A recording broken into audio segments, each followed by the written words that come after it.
All right, people, this is it. This is my last live stream before officially going off the grid for all of August. It is true that tomorrow is technically the last day of July. Tomorrow is July 31st, but it is a Saturday, so I'm getting a bonus day tonight at midnight. That will be it. I'm wrapping up a couple things today. Obviously some live streams. I'm doing some stuff on OAN later, on Fox, on Newsmax, a couple other media hits. It's a big day. And then I disappear off the grid. No phone, no TV, no news, no current events, no Twitter trolls, no bots, no nothing. In many ways, this is the very moment right now that I sort of plan for the entire year. We bust our butts, obviously not only here at the Rubin Report, but everything we're doing with locals.com. We work real hard throughout the year to do this. And it's, by the way, not just me going fully off the grid. Obviously, David's coming off the grid with me, but my team gets to relax and unwind. We've got some projects that everybody's going to be doing, but I try to do this so that all the people that I work with and who work for me are able to relax, to enjoy life, to enjoy the summer, to get a little mental space, a little physical restoration. So I'm incredibly excited. You know, this is obviously a very weird year to be doing it because the news of the last few days, and now with seemingly impending lockdowns coming and so much more, it's like, who the hell knows what's going to happen by the time I get back in September. But I want to make a couple announcements. We are going to do a 2-hour live stream today. We're not doing any news. We're going to do some Q&A. I want to talk to you about my new book, which really that's the real thing of the day, and some locals announcements that I've been teasing. But something absolutely insane happened last night. I suspect most of you know about it already, but I got into the news accidentally because I told the truth. And you know, the thing is, if you tell the truth in a time of lies, the powers that be don't like that very much. So last night, I was on Hannity, although Judge Jeanine was guest hosting for Sean. I was on it about halfway through the show, and we were actually talking about the southern border and what's going on down there. And I said something to the effect of, you know, well, basically, because we have a Democratic administration, it's like what was bad under Trump is now good under them. But the bigger issue is that the media just won't cover it, right? Because we see now, if you're online, you're seeing it, all of these people just wandering through our southern border. Some of them have masks, some of them don't. They're not even all from Mexico, which is obviously our Mexican-American border. Many of them are from Haiti and all sorts of other countries. They're not social distancing. It turns out that lots of them actually do have COVID. There was another report yesterday that about 50,000 people have all been sent into the country. They're going all over the place, and they're supposed to report back to ICE. But guys, you're not going to believe this. They're not doing it. Only about 12% or so are actually reporting back to ICE. So anyway, I was saying that, you know, in effect, because we have a Democratic administration with a mainstream media that's all lefties and Democrats, liberals, whatever you want to say, fueled by big tech, that we just can't get anything true. True information cannot get out there. Well, that's in effect what I said when I was on air with Judge Jeanine. And then when we got off air, Connor, my director here, handed me my phone, and I looked down and I was locked out of Twitter. So the adventure began. So why was I locked out of Twitter? Well, why don't we pull up the first image here? Twitter, so we're gonna do it that way. So here's the message that I got from Twitter is what you're seeing on the left. We've temporarily limited some of your account features. What happened? We've determined that this account violated the Twitter rules specifically for, and here's the key part, violating the policy on spreading misleading and potentially harmful information related to COVID-19. Okay, so come back to me real quick. So before I read you the tweet, obviously what I was talking about on Judge Jeanine wasn't specifically related to COVID. It was ancillarily related to COVID, right? Because we're letting all of these people in. They don't have masks, no social distancing. We're told that there's a pandemic, and we're sending them throughout the country. So maybe that's spreading a little bit of COVID. I don't know. I'm not a scientist. I'm just a regular guy. I don't know. But then they linked me to the tweet that I had sent out earlier in the day. And I'm going to read the tweet for you, and you tell me if I'm spreading misinformation with this tweet. They want a federal vaccine mandate for vaccines which are clearly not working as promised just weeks ago. People are getting and transmitting COVID despite the vaccination. Plus, now they're prepping us for booster shots. A sane society would take a pause, we do not live in a sane society. When I saw that message, then you have two options. Twitter gives you two options. One option is you can just delete the tweet and then you're in a Twitter timeout for 12 hours. And they actually give you a countdown clock like you're about to launch a nuclear weapon. You can do that, or they say you can fight it. You can submit another form to fight it, but they don't give you a time frame on when that might happen. Now, because I knew that today was obviously a huge day for us, because I'm debuting my new book, which we're going to get to in just a moment, and because it's my Off the Grid live stream, I didn't want to risk just being in Twitter purgatory, because these companies have extraordinary power over us, our ability to communicate with each other. So I clicked the delete tweet, but I was not happy about it because what I said in that tweet was absolutely true. So how do I know it's true? Or how do I know it's acceptable narrative at the very least, right? I'll put aside true for a moment. Well, I went back into the internet and I got headlines from USA Today and from CNN and from Washington Post, all saying the exact same things that I said in that tweet yesterday. So first, what I said was they want a federal vaccine mandate for vaccines which are clearly not working as promised a few weeks ago. USA Today, yesterday, an American tragedy. Biden offers incentives, mandates to get 90 million holdouts to vaccine. And there is video yesterday of Biden talking about whether the Justice Department is going to have to look into whether you could do a federal mask mandate, so federal vaccine mandate. Okay, so number one, my first point, absolutely true.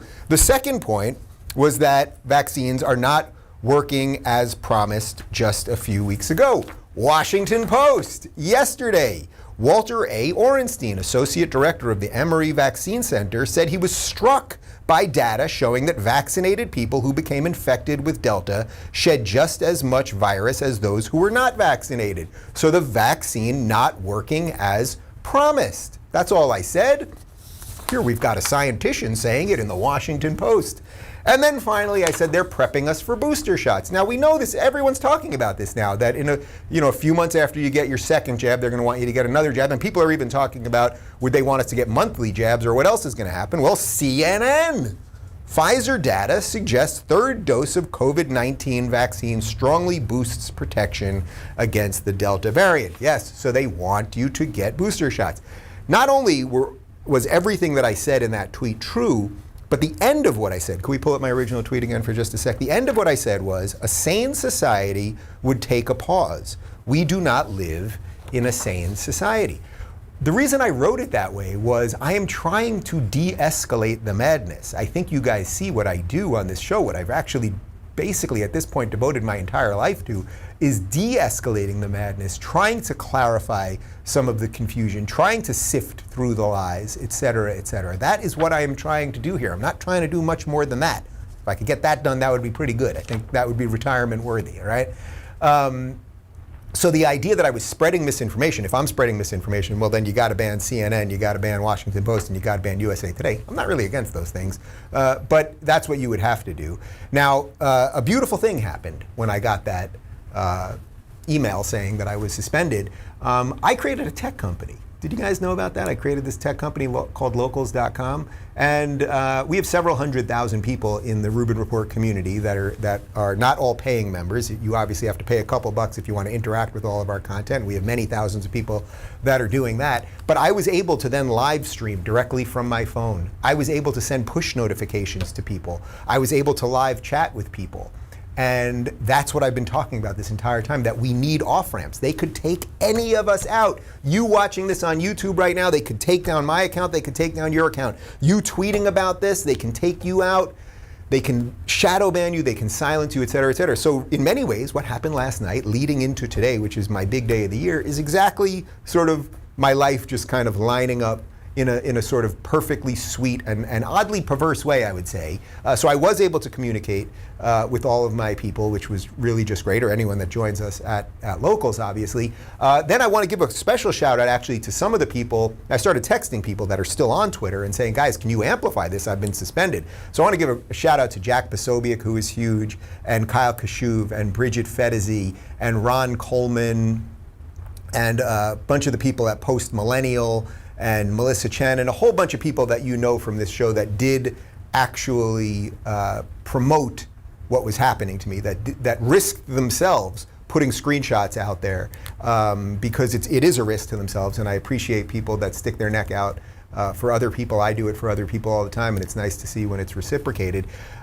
Anyway, I went to bed. I was banned from Twitter, and I thought, boy, this is sort of ironic. I'm about to go off the grid for a month, and I'm getting banned from Twitter the day before, suspended from Twitter the day before. Like, this is kind of fitting. And by the way, it also felt sort of like pleasant. I was like, well, Twitter's horrible. I talk about how horrible it is all the time. Like, maybe the good Lord is sending me a sign, like maybe something's going on here. Then, about an hour ago, you're not going to believe this, guys. So I was reinstated this morning. The 12 hours expired. The countdown hit 0. No bombs went off. And then, you're not going to believe it, pull up the image. I got this email from the Twitter people, and I'll read it for you. Hello, we have restored your account, and we apologize for any inconvenience this may have caused.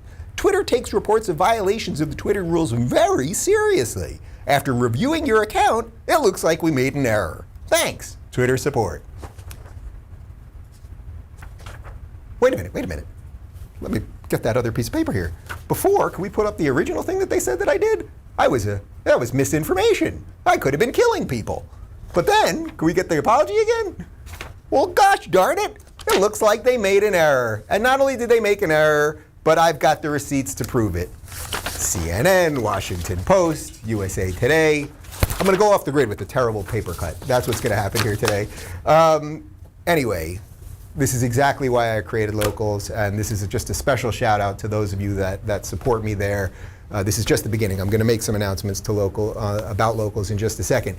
But putting all of that aside, because that is not why I intended on doing this big live stream today, and it was just like a little wrinkle in time that occurred right before our big day here. The main reason I'm doing this big live stream today is that because I'm going off the grid today, we planned and plotted and arranged everything that my new book could be announced for pre-sale today. So my new book, are we going to show an image? I'm gonna. There we go. There's an image.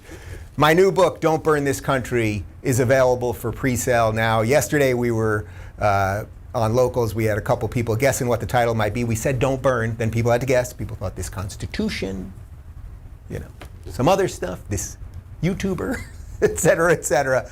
But my new book, Don't Burn This Country, Surviving and Thriving in Our Woke Dystopia, is up for pre-sale today. So what I'm doing today, the book will be out on April 12th, 2022. The publishing world is just sort of a slow slog. We still have a little bit of editing we're going to do. I actually am going to change the intro to the book to talk about what happened on Twitter, because it's a perfect example of exactly what this book is about.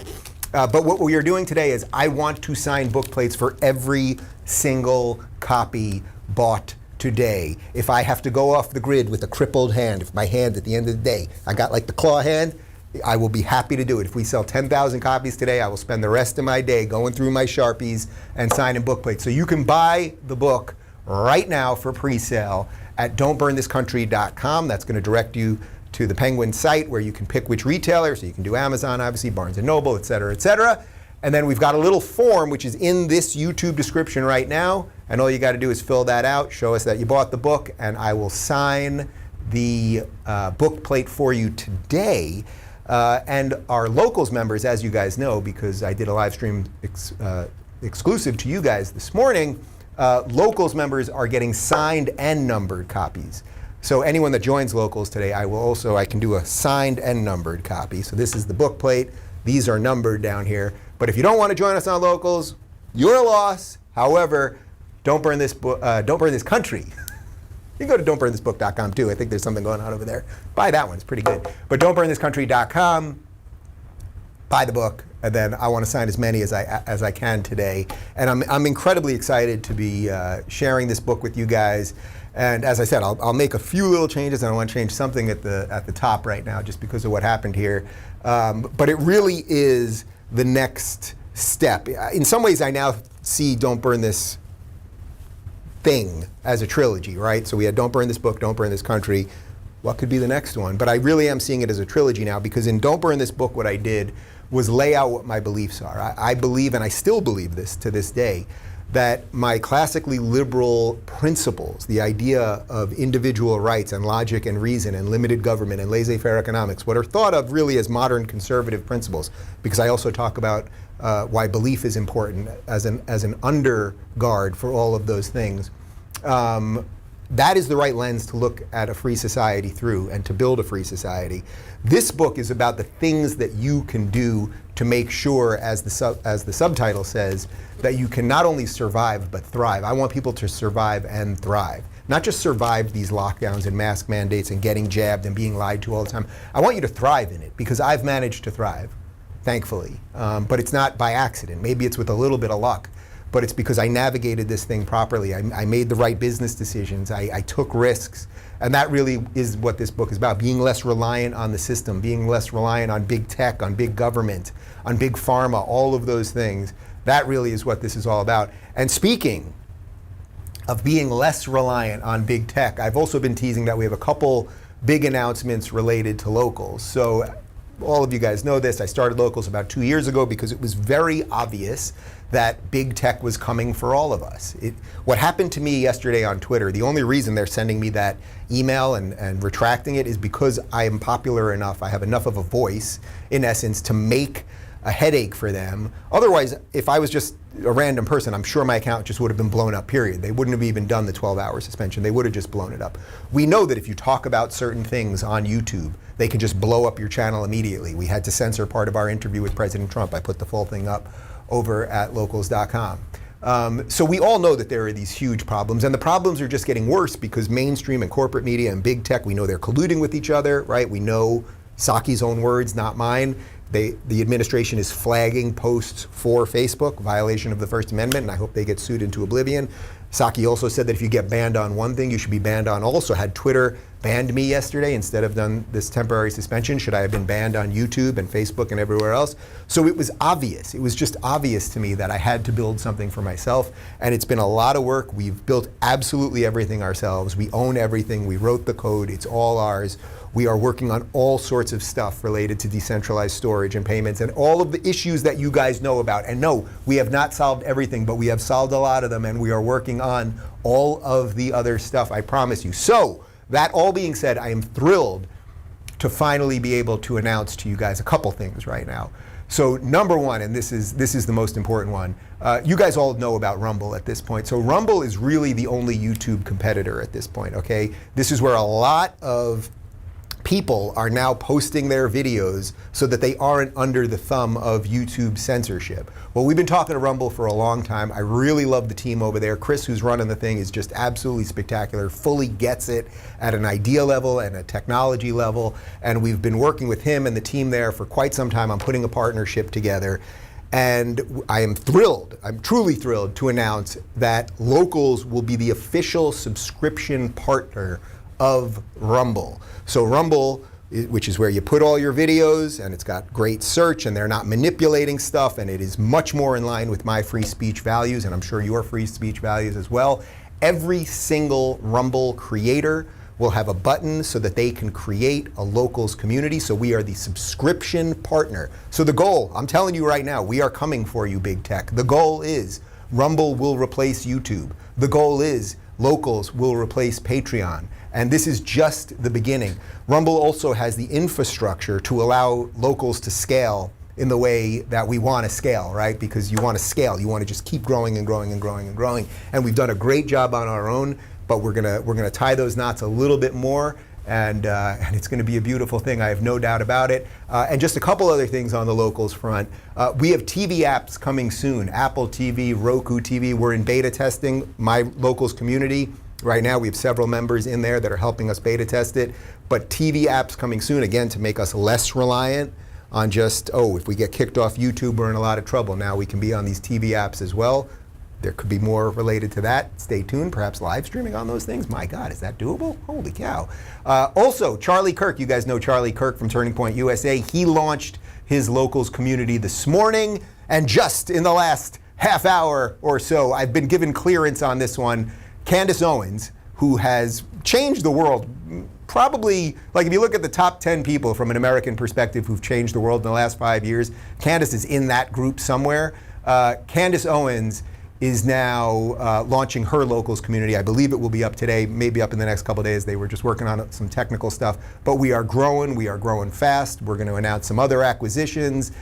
Just a lot of cool stuff. And I just thank you guys for helping me just be on this road to do this thing. We've got the right investors right now. We've got the right team. We built the team ourselves. It's awesome. As you know, we moved the company down to Miami. So lots of good things happening. Oh, and I am told, not bad, guys, Don't Burn This Country is now #2 in Amazon's movers and shakers category. Can we get this thing to #1 while I'm doing a live stream? The book isn't even out till April. Let's show the powers that be what is what. Okay, let's get this thing to #1 in movers and shakers. We're already at #2. That's awesome. The book's not even out for 6 months. Everybody else is selling books that are out. We pre-sell books around here, okay? All right, so I'm going to do a bunch of Q&A right now, taking questions from rubinreport.locals.com, so you can jump in right now. You can download our iOS app, you can download our Android app at the Google Play Store, or you can just go on desktop, rubinreport.locals.com. I will answer all your questions. Happy to talk about the book, happy to talk about locals, happy to talk about the Twitter nonsense, happy to talk about going off the grid, happy to talk about the form on shooting a nice 3, whatever you want to talk about. That's what we're going to talk about. So here we go, guys. Bradford says, I'm guessing that Liberty's crown is what's burning on the cover of the book. How did you come up with that cover? So yes, that is true. Why don't we throw up the image right there? That is Liberty's crown. We had a couple different versions of this that we were going for. The funny thing about the book is that I actually originally wanted Don't Burn This Country. Like when I fully agreed with Penguin that I was going to do another book, immediately I was like, well, it was Don't Burn This Country. And then for a second, and it was more of a joke, I was like, well, why don't we call it Don't Burn the Store that this book is in? Because obviously the targets were burning and everything else. They kind of liked that, but it was obviously a little wordy. So then the next version was, all right, don't burn this book, now Don't Burn This Country. And as I said, if this is the middle one, if this is the Empire Strikes Back of the trilogy, I think you can probably figure out perhaps what the final one will most likely be called. But then, you know, when you're working with a big publishing house, and the people at Penguin have been great to us, and a special shout out to my editor, Helen, who, as I said on the Locals live stream this morning, probably knows me better than I know myself at some level, and has really been instrumental, I can't overstate, in helping me piece this together and getting the ideas right and understanding my voice even at times when I'm writing something and I'm not even totally sure where it's going. She can always kind of bump me in the right direction. But there's a big team there, and you go back and forth. You go back and forth about title. You go back and forth about what the flames are going to look like. And we had one version without the Statue of Liberty. We had one version where it was the Statue of Liberty's torch and the flame was coming out of that. We had other versions altogether. You know, I really wanted the word dystopian or dystopia in the subtitle, so it's surviving and thriving in our woke dystopia. I really like the word thriving too, because it's not just that I want you guys to survive. I don't want you to just get by right now. Too many people are just getting by. You just wake up and it's another day, and you didn't do anything yesterday and you're not going to do anything tomorrow. You didn't take any of that power back to yourself. You didn't go for that purpose, see that star in the distance, and somehow I've done it kind of right. That's all I would say on that, kind of right. So those are the tools I wanted to give you. I want you to thrive in this freaking thing. But I wanted the word dystopia or dystopian in there because that's what it feels like. Like, what would a dystopian future feel like? A dystopian future would feel like tech companies that can control what you say and when you say it and who you say it to. An administration that lies about absolutely everything. The destruction of language, right? The erasure of history. We remove Aunt Jemima. We get rid of TV shows. All of these things are exactly what dystopian future is all about. Read any Philip K. Dick book, or watch any Philip K. Dick movie. So that really was the idea behind this. And then we had a couple other versions where it was going to be a little more of a dystopian landscape, and we were going to do a little sort of synthwave kind of, you know, the future that never quite arrived kind of thing. But I just love this. I really just love it. There it is.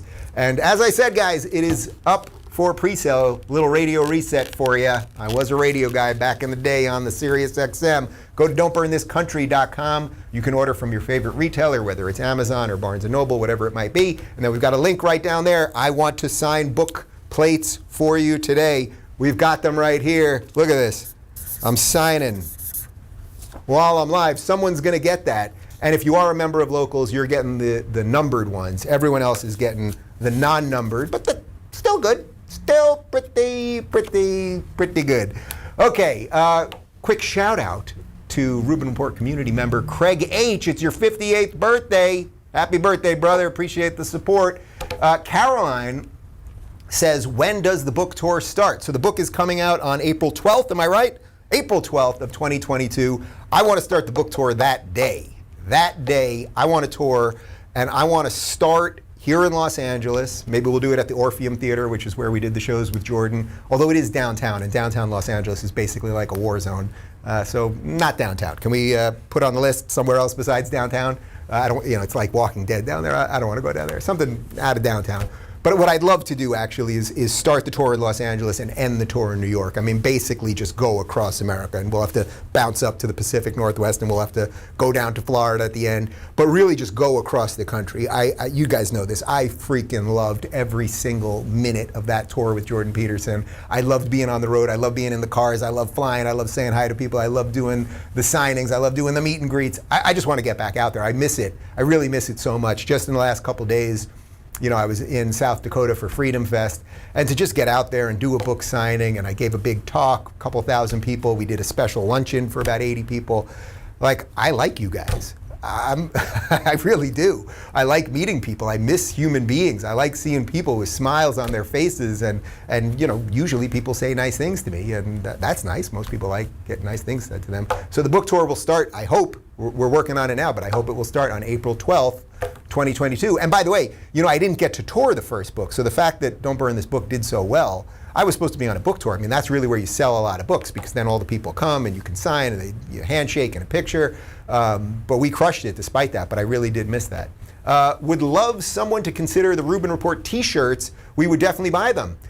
We've got a Rubin Report store, if I'm not mistaken. We're doing a little revamp of it in September. Is the store still open right now, or did we? It's 50-50? There might be a Rubin Report store. I think there is, but we're doing a revamp in September. I've had a lot going on, you know what I mean? So I haven't checked the store today. You might be able to find the store online, but if not, we're going to relaunch it in September. Hang on, I need a little liquid. Cassie says, how can the far left not see the end result of the path that they are trying to force us down when a book like 1984 exists? We are practically mirroring it in this time. Your thoughts, please. Well, first off, if you want my full thoughts on 1984 and exactly how prescient it was relative to what's happening right now, I did a PragerU book club with Michael Knowles all about 1984. So you can find that on the PragerU channel. But yes, all the things that I talked about before, the doublespeak, the destruction of language, no one saying anything honest, people working meaningless jobs and just going from day to day, it's all here. The state looking down on all of us, right? Like no one knowing history or truth, it's all here. It is in our face, it is happening right now, and I would say we have a limited window, a shrinking window to stop it. I actually believe that that's where we're at this moment, and don't take my word for it, take Twitter's word for it. Twitter, which suspended me last night for misinformation, only to admit this morning that it was a mistake, but we know that they obviously wouldn't have done that if I was just a random person. Plenty of people get booted off Twitter and have no recourse. Fortunately, I have some level of an ability to get my voice out there, mostly thanks to Locals, but thanks to a couple other good people who I gave shout outs to before. But yeah, we are entering a very weird 1984 time. The collusion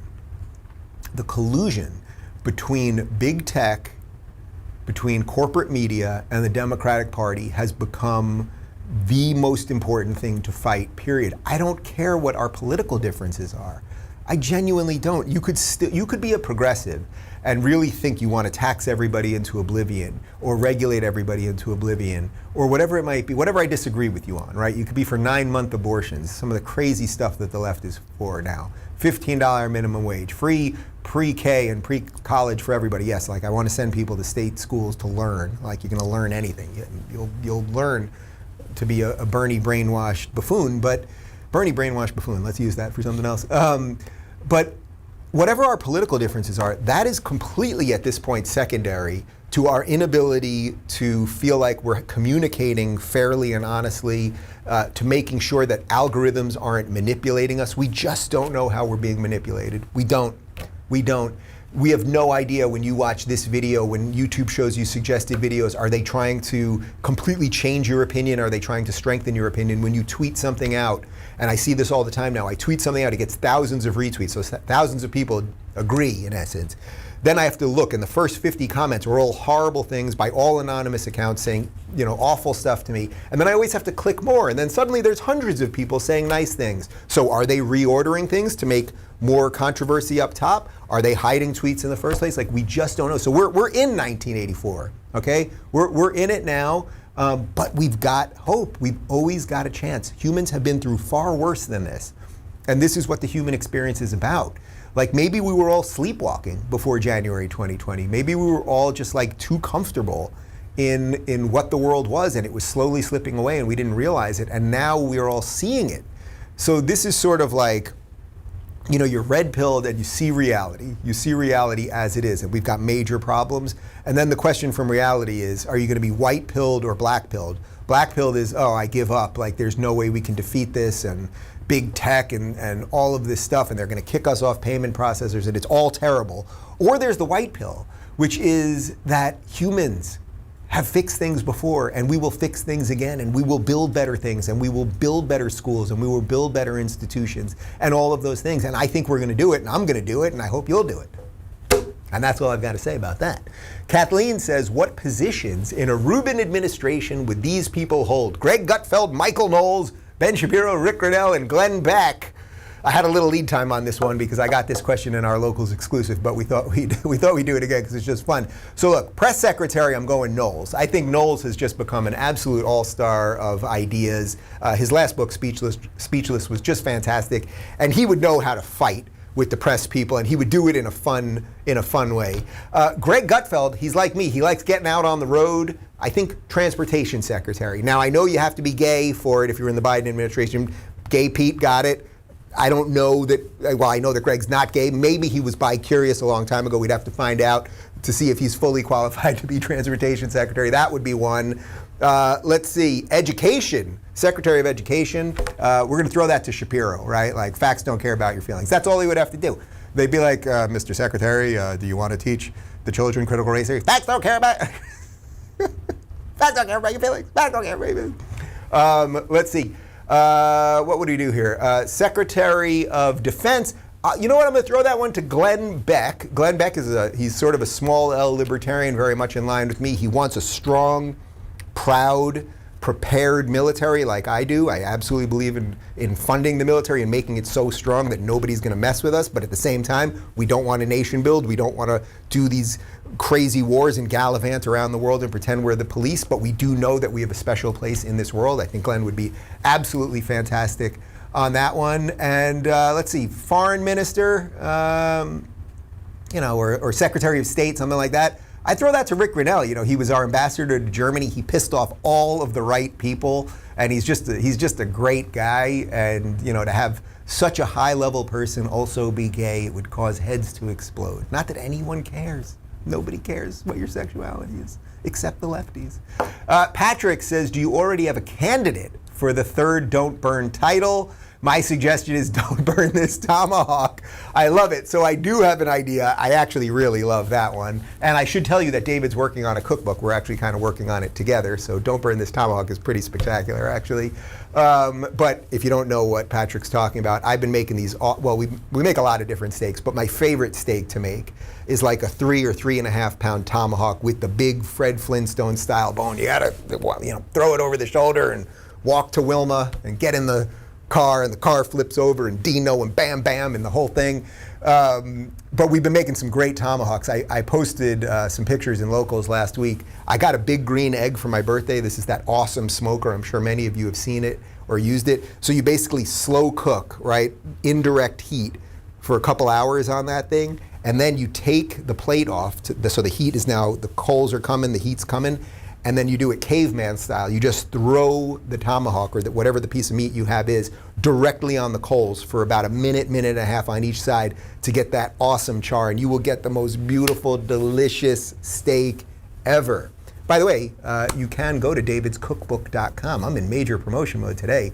You can go to davidscookbook.com to see some of the recipes that we're eating and see some of the things that David is making. And yeah, as I said, cookbook on the way. Reminder, guys, go to don'tburnthiscountry.com. Let's get to number one on movers and shakers. Are we there yet? Are we there yet? Don't make me attack these people. Go to don'tburnthiscountry.com. You can buy it on Amazon. You can buy it on Barnes & Noble, a bunch of other retailers. And I'm signing every single copy that we sell today. Book plates for all of you good people. There you are. Here, I'll even sign one. Right now, Dave Rubin. Extra ones. They're all here. They're ready to go. Boxer says, will Clyde be joining you guys on your beach getaway? Congrats on the new book and have a great time. We will miss you. So we're doing a beach situation for a little bit. We're going to escape, and I want to catch up on a little reading, but more than anything else, I want to do some exercise in the morning. I want to eat right. I want to enjoy some good tequila and wine at night. I want to get a good sweat on. I want to get some vitamin D in the skin, and I want to just stare out at the ocean. That's really what I want to do for a good bulk of this off-the-grid time. I mean, this is about restoration. This is about reset. Oh, and speaking of that, we are putting up content right here on YouTube throughout the month. I didn't want to do it, actually. My gut feeling was, if I'm taking the month, then I'd love to give my guys the month, and I don't want to overload everybody with politics and the madness and the current events and the craziness of the day throughout the month. However, if we really went dark on YouTube, it could completely destroy the channel because the algorithm always wants new content and more and more and more and more. So all we're doing throughout the month, we felt we had to do something.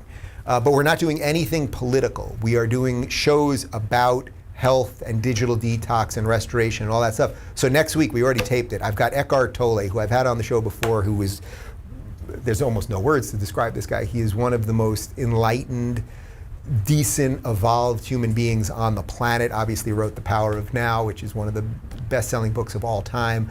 Really all about being in the moment. We talk about digital detox. I've got Ben Greenfield, who's a lifestyle expert. We talk all about diet and exercise.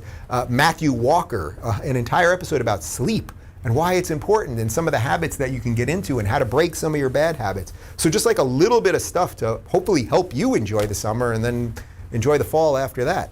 All right, we're going to go to Josh. Hey Dave, just curious if there's been a locals community started by someone that you didn't expect or that surprised you. Well, I can tell you this, there's a bunch of lefty communities on locals, and that's just fine.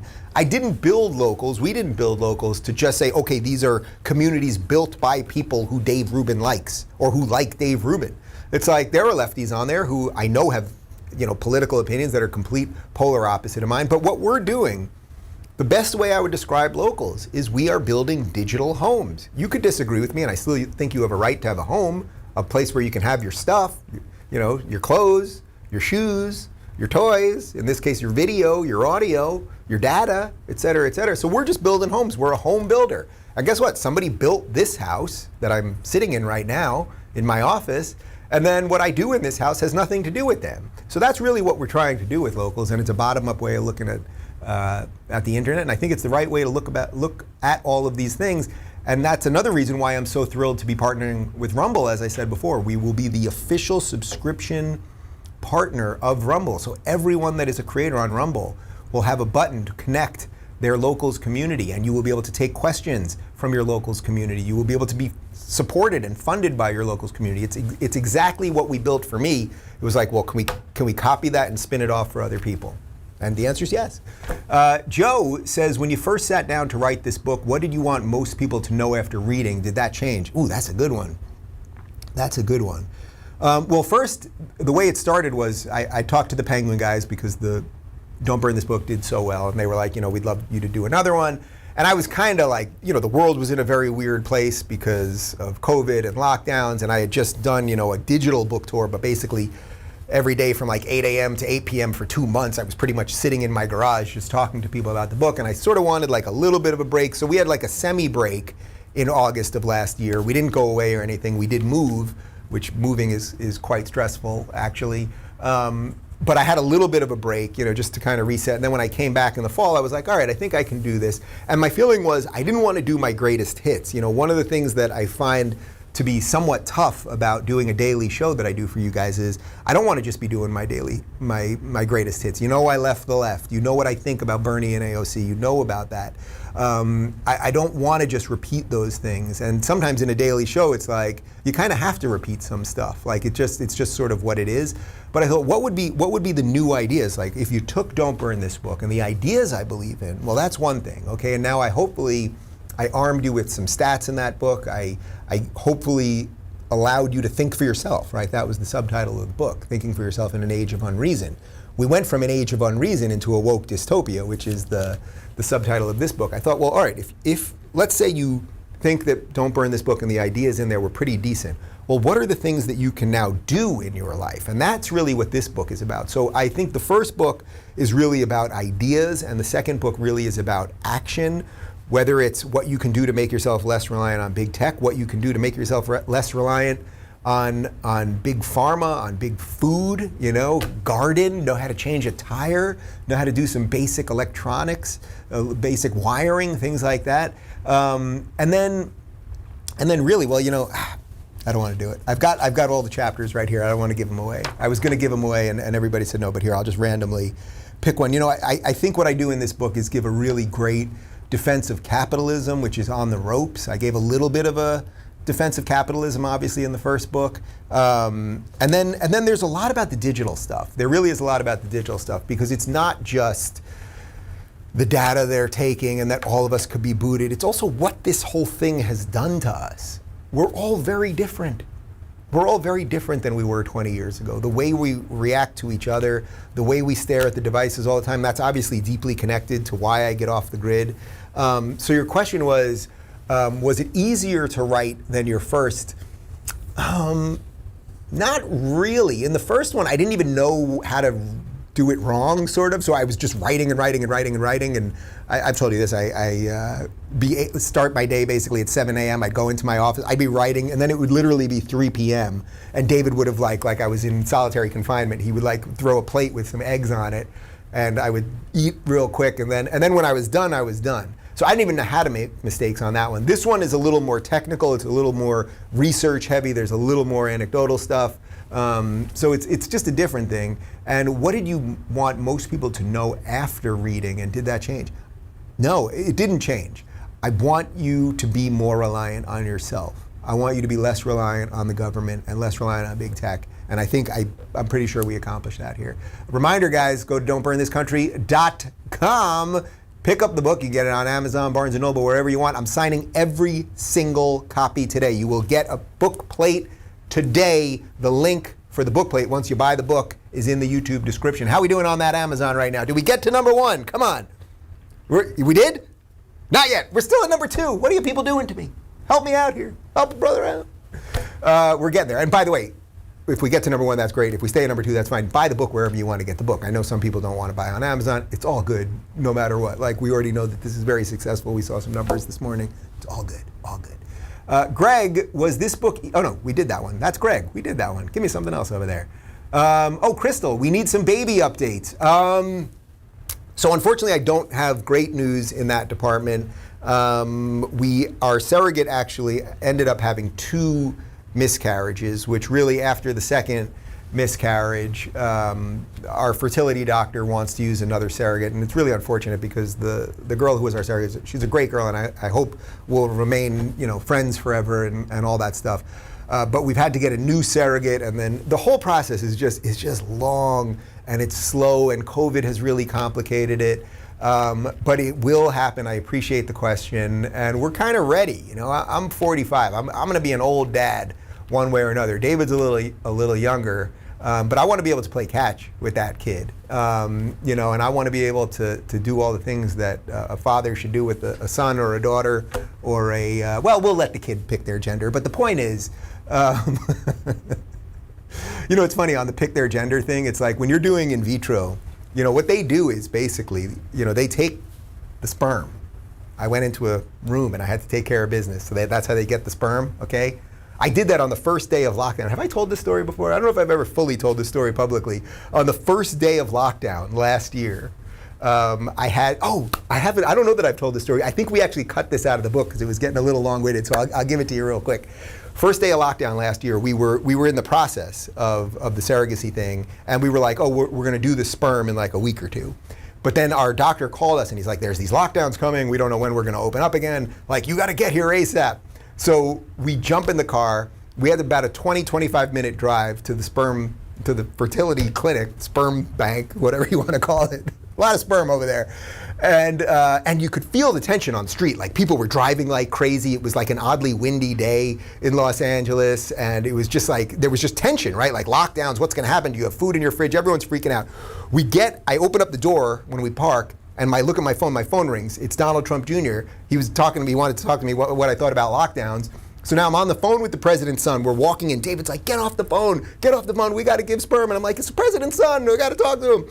We're walking in. We get to the door of the fertility clinic, and Dennis Rodman is standing there. Dennis Rodman on a scooter is standing outside the door of the fertility clinic. I don't know if he was giving sperm. I don't know if he was just hanging out by the sperm bank or whatever. But I was like, this is a moment I will always remember. We're in lockdowns, whatever the hell that is. I'm about to give sperm. I'm talking to the president's son. Dennis Rodman standing right there. Yada, yada, yada. I took care of business. It all worked out. So we've got plenty of sperm. But joking aside, we're trying to, it's going to happen. It's going to happen. That's really the best I can give you. Oh, but on the gender part, it's interesting because, once they have the sperm, and then we have an egg donor. So we have an egg donor who's separate from the surrogate, right? The surrogate carries the baby. It's someone else's egg. And we have the sperm. Okay. And our hope is to have 2 kids, one from David and one from me.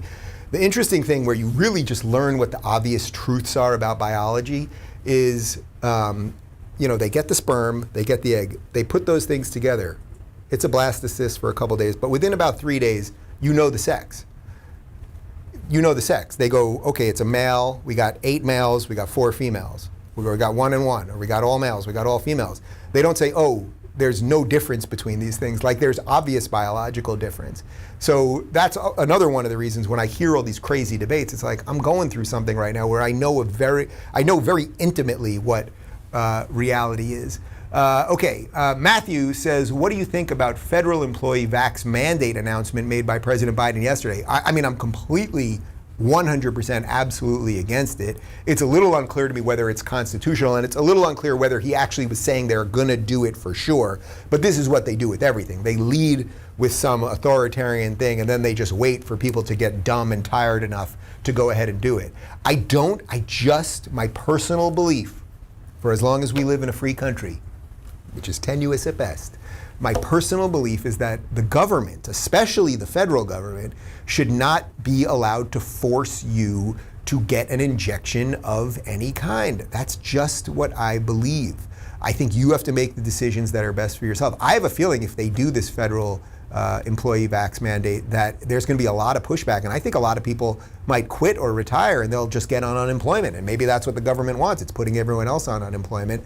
But I think it's deeply dangerous, and I also think what's really happening here is we're just seeing an endless move of what the goalposts are, right? So it was 2 weeks to flatten the curve, then it was, oh, maybe we'll have a vaccine. And by the way, many of the people who are now all pro-vax were against vaxes when Trump was, the one that was actually making it happen with Project Warp Speed. We did a story a couple days ago, all the hosts on MSNBC with their old tweets. Joy Reid is the all-star of that, basically saying who could ever trust the CDC again, and Trump is evil and all that stuff. And Chris Hayes also had tweets like that. And Maddow, is she even still, no one even talks about her anymore. Is she still going? So it's like, they just moved the goalposts where it's like, oh, we weren't for something when it was this guy, now we're for it. I don't think you can do a federal vax mandate. Like, that just seems like a crazy thing. And it's also, did we flatten the curve or not? Why does no one ever bring that up?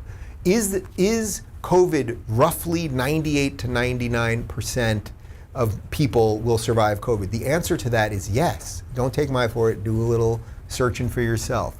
Then we were told the vaccines were 95% effective. Now we're finding out studies that it's significantly less than that, or maybe that they weren't supposed to prevent COVID. The new one is they weren't supposed to prevent COVID, they were supposed to prevent you from getting a worse type of COVID or less symptoms. That's not what we were promised. So, Fauci saying masks do everything, then saying masks don't do anything, then saying, we played the video the other day, oh, masks can make it much worse because you fiddle with your face much more. Now he's for a mask mandate again. It's like, well, wait a minute, were you lying or not? Whether you touch your face a lot, like, that doesn't change based on science. Like, come on, man. That's my Biden impression. Come on, man.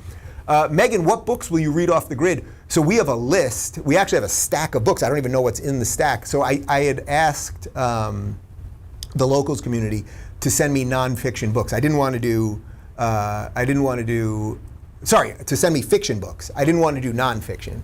I didn't want to do just like biographies and history and that kind of stuff. I really wanted to do fiction, and I mostly like sci-fi. So people gave us a bunch of recommendations. We went out and we bought a whole bunch of stuff. They're all in the other room right now. But I think what I'm going to do is for the first couple of days, I'm just going to do nothing. I mean, I really mean that. Do some cardio. I'll lift a little bit, relax, and then I'll get into some reading probably in the middle of the month. Reminder, guys, don'tburnthiscountry.com. You can pick your retailer. You can get a signed book plate of my new book, which is really part 2 in what I'm now promising to be a trilogy. I am the George Lucas of burning, okay? The link is down below, so once you buy the book, you can just submit your information. We're signing book plates. Don't Burn This Country. They're right here, and there you go. Tal says, what are you most looking forward to during your time off?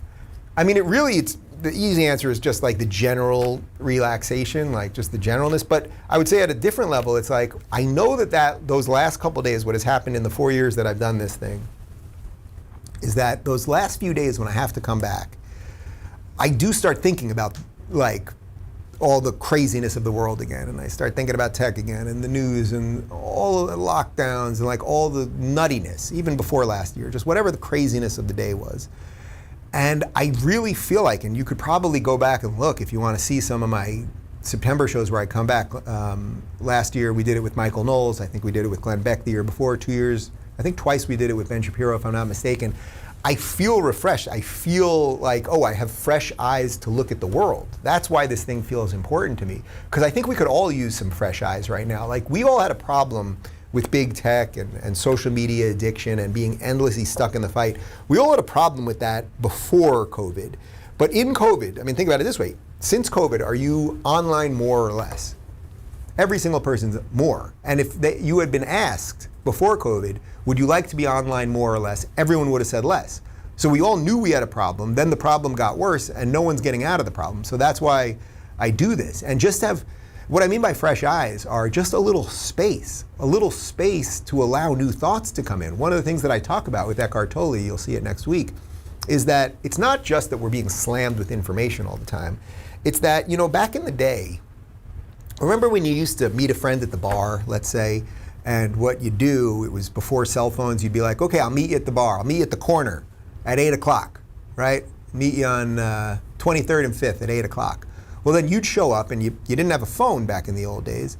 And then if your friend was late, you would just kind of stand there. You'd stand there and you'd kind of look around and you'd see people. And for me, one of the great things of living in New York City was people watching, right? You could stand there and you'd think, or you'd stare at the sky or stare at your shoes. We used to have built-in space to our day-to-day lives. We no longer have that because everywhere you go, first off, you're texting with the people you're going to meet the entire time. If somebody's late, you're tweeting, you're distracted, you're watching YouTube videos. We never give ourselves. When's the last time you did it, really? Like just some time to just not be doing any of that stuff, to just stare out into the abyss, to stare at the ocean, to look at a view, whatever it might be, to drink a glass of wine and not be talking about politics or whatever. It's getting harder and harder. And I think giving yourself that space is as important as not being on the things. Like just that ability to just be like, oh, maybe the brain needs a little breathing room. Maybe there's some new thoughts that are trying to get in, but they're constantly blocked out by algorithms and the day-to-day doom scrolling. I think it's possible. Let's see, who at Locals should write the check to Jack at Twitter for all the free PR? Oh, Jack Dorsey, you had agreed to be interviewed by me many times over the years and it never happened. I suspect it ain't gonna happen at all at this point, although my buddy and Locals investor, Anthony Pompliano, has said he will try to set it up.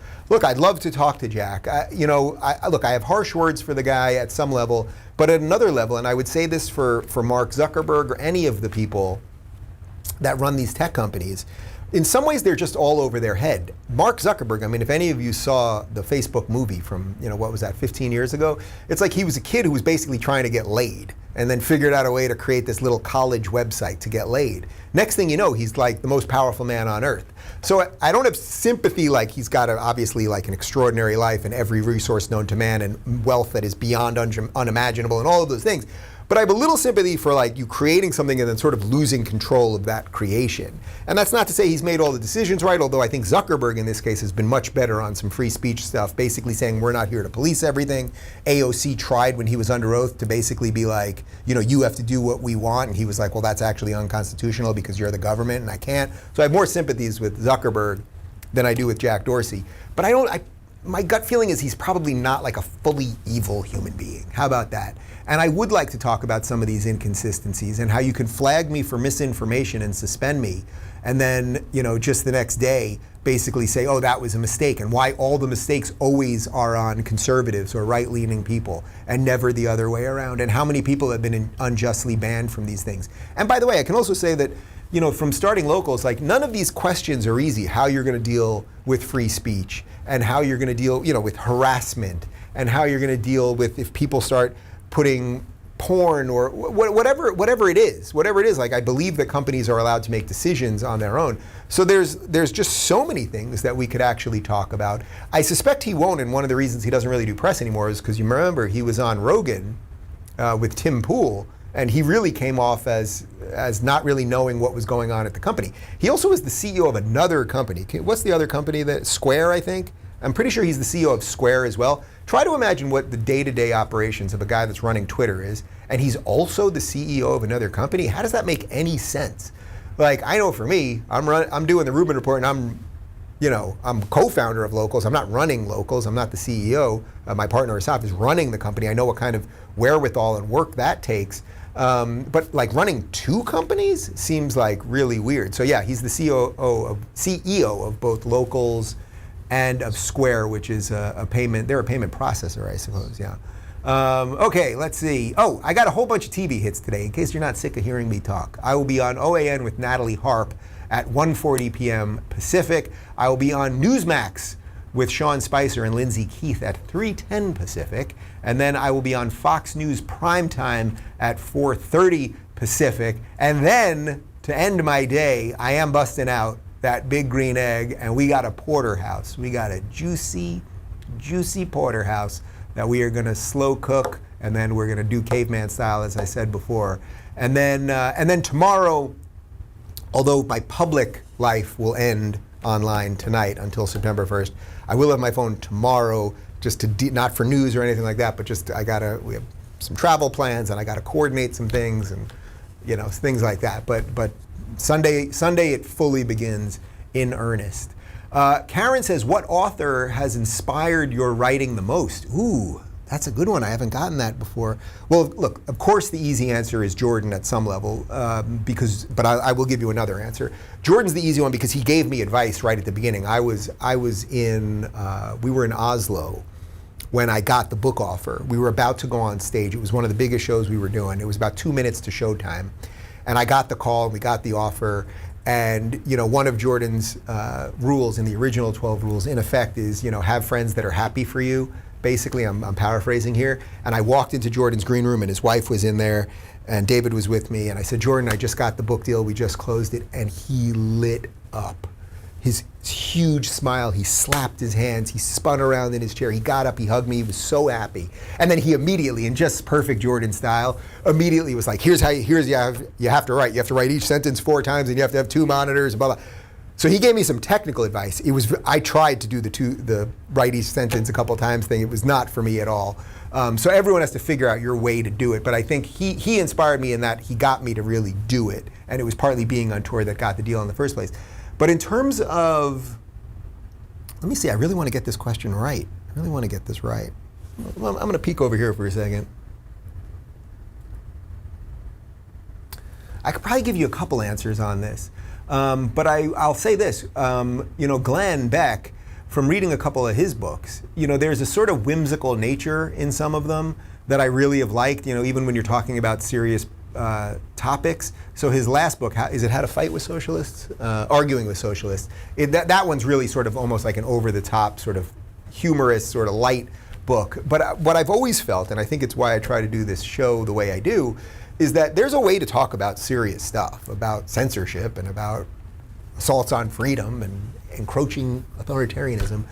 There's a way to do it, I think I just did it, where you can talk about it in a somewhat amusing way, a somewhat fun way. You can still realize that you have to live. And that's what I really tried to do with Don't Burn This Book. We had to remove a lot of jokes because I had it way more jokey than it was, but I loved hearing from people that they were laughing while they were reading it.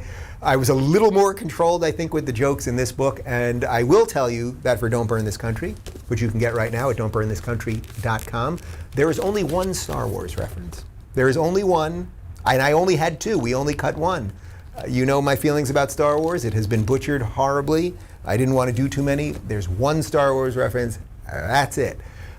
Devin says, have you ever had withdrawals during your off the grid? Well, there's that weird tension the first couple days. Like, oh man, did I make a mistake? What's going to happen? I can imagine this year it's going to feel really weird. Like suddenly in the last day or so, we're talking about lockdowns again. Lockdowns which we know don't work.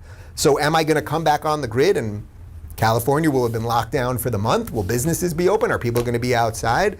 You know, we are going away for a little bit. So it's like when I get back, if I'm able to, you know, avoid everything while I'm away, you know, what happens when I come back, I'm on a plane, I get in a car and there's no cars on the street. I might be able to deduce that, you know, the lockdowns have begun or that we're in the middle of a lockdown or that the zombie apocalypse is here or there's been an EMP surge. I mean, who the hell knows? But yeah, there's always a little bit of tension those first few days because we're just so used to it. We're so used to grabbing our phone. We're so used to eating lunch while we're reading this stuff. So there's a little bit of that. But after, it's usually about 3 or 4 days, then like the space starts coming in and it feels good. And there's a calmness and a decency. And, you know, we're all running around this, you know, this hamster cage doing this to our brains all the time, right? That's what we're all doing all the time. Somebody else has a thought. Oh my God, somebody had a thought. Another thought. Boom. I mean, that's what Twitter is. Thought. You can't believe how many idiots there are, but it's like there were always a lot of idiots. We just didn't follow them. Now we follow all these idiots. Thought. I'm a moron. You're a moron. Yeah. So if you can get past that part of it, then it starts becoming fun. And then there's a moment, there's always a moment around day 16, day 18, something like that, where it's like, should I go back at all? Should I just John Galt it right now? That's it. I'm out. I'm done. But then I do come back, and I will come back this year. And as I said, I do think this is going to be the craziest of all of them because the first couple of years that I did it, there was crazy politics stuff, but it was like, yeah, America is going to be fine, like one way or another. But now it feels like everything is just on like this like hairline fracture that could just erupt into a giant chasm. So that does feel different this year. It's like what would surprise me, as I said, it would be like Biden's step down. Would that surprise me? No. If all the blue states were locked down, would that surprise me? No. If they told us that China it was exposed that China's been running a giant misinformation campaign in America and it's been fueled by Twitter and all the things, would that surprise me? No, like nothing would surprise me. So that's a weird thing to come back to this year, which feels bigger than other years past where there was like basic parameters where now we have like sort of no rules anymore. Chad says, who is his front runner in the California governor recall election and who will you be endorsing? Well, 100% without question. If I say anything crystal clear, Larry Elder 100% has my endorsement. He is my friend. I interviewed him here last week. I saw him up at Freedom Fest in South Dakota. He is a good man. He has lived his life for this very moment. He did not want to do this, I assure you. Larry's got a great gig. He's got a great life. His girlfriend's awesome. He's fun. He's happy. There's so many other things he could be doing. He's successful on other fronts, right? With his radio show and everything else. He's doing this by calling. Like somebody's got to fix it and I've got to be the guy. I really believe if those other candidates just over the next couple of weeks, and of course this is one of the things I'm going to miss in the next month, but if over the course of August, a bunch of those people, the Caitlyn Jenner is in freaking Australia right now shooting Big Brother. It's a sham and a PR stunt and she should be embarrassed, okay? And everyone involved in that campaign should be absolutely embarrassed, all right? But if the other people running against Newsom can just be like, you know what, Elder's got the momentum and there is a much bigger fish to fry here, we've got to get rid of Newsom. If they can all coalesce behind him And if he can get one debate, if they'll even agree to a debate, and Larry can get on stage with that evil Disney cartoon villain that is Gavin Newsom, Larry can make some moves. I also think that California, as crazy as it is, the average person in California is more in line with Larry's political beliefs that are very much in line with mine. He describes himself as a small L libertarian. Obviously, he was a Trump supporter. He doesn't want lockdowns. He wants to lower taxes. It's going to be a big slog even if he becomes governor, because we've got really a one-party state here. But anything will be better than Gavin Newsom. So my hope is that Larry can bring the fight to Gavin. And then, as I said, if it doesn't happen, if Larry loses, if Newsom is reinstated or wins the recall, whatever it is, I'll make some decisions at that point. Ken says, how long did it take for you to write the new book? Well, it's a little hard to say. Like the chunk of the writing, it was about 3 months. So pretty much from, we're at the end of July now, it was pretty much like February, March, April. But the editing process, like we still just sort of finished the editing last week, and I still have actually till September 15th to do my like final edits.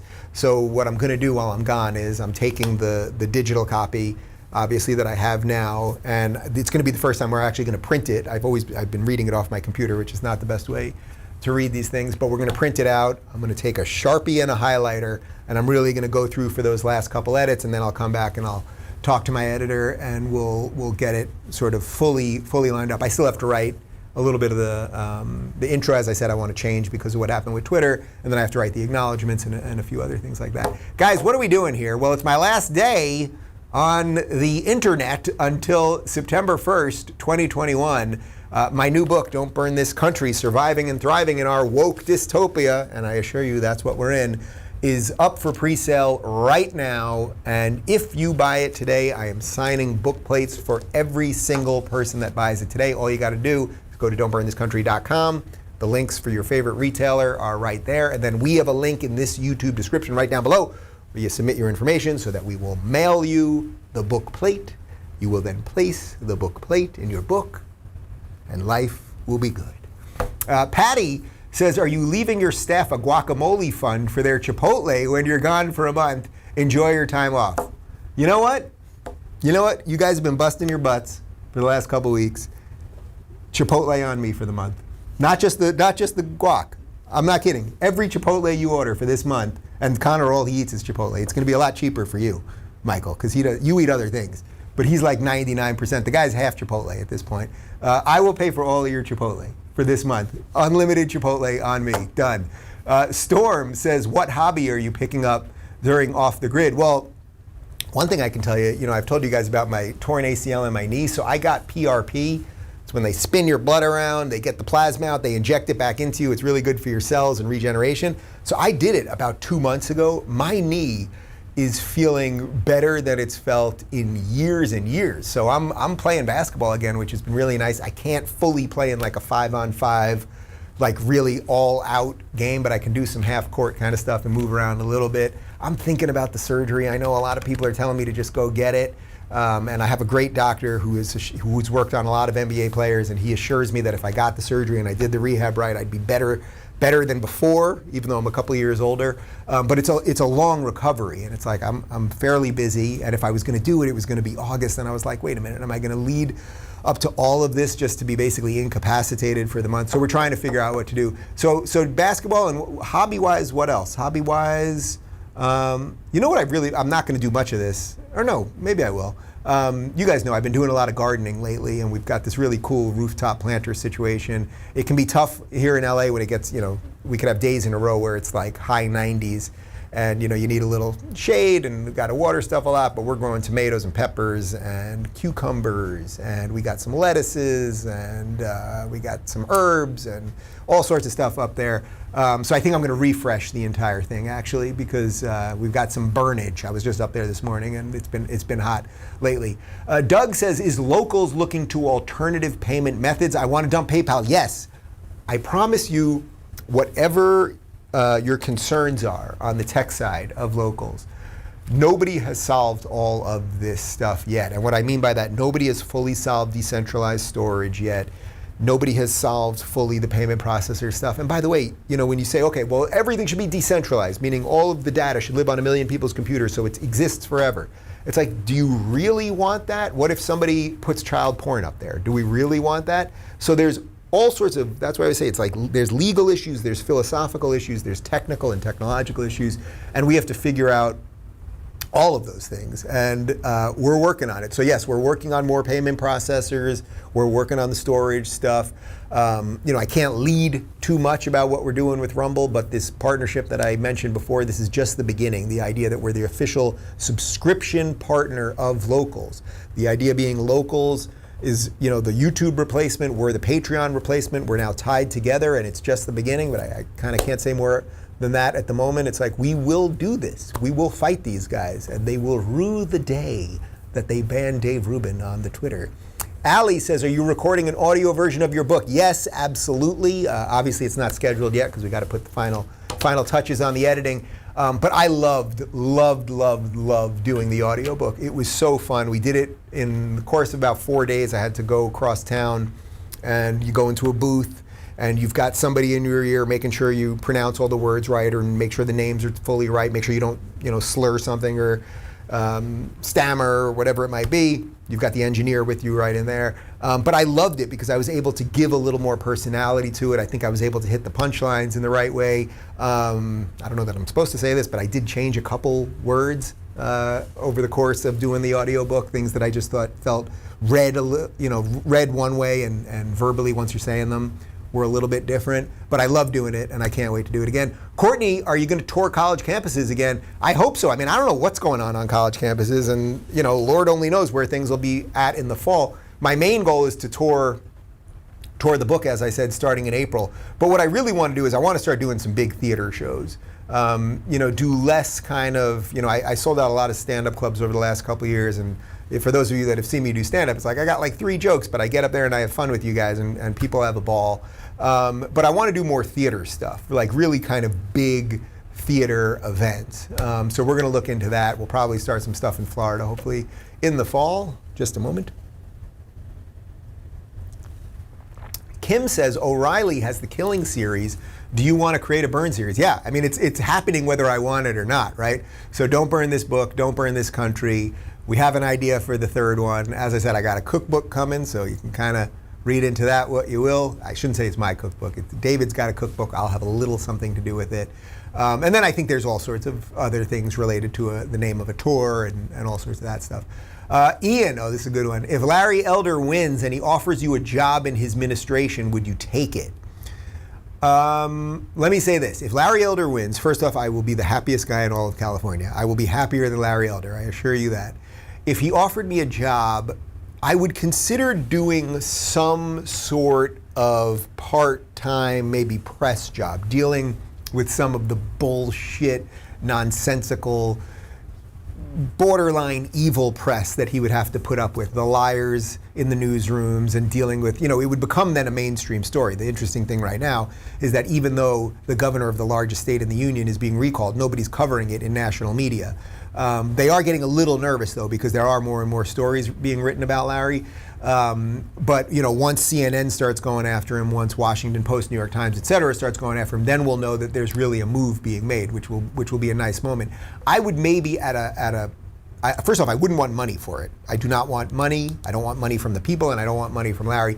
But just out of pure, I'm in this with you, man, let's fix this freaking place, I would maybe do some kind of part-time press secretary thing if he wanted.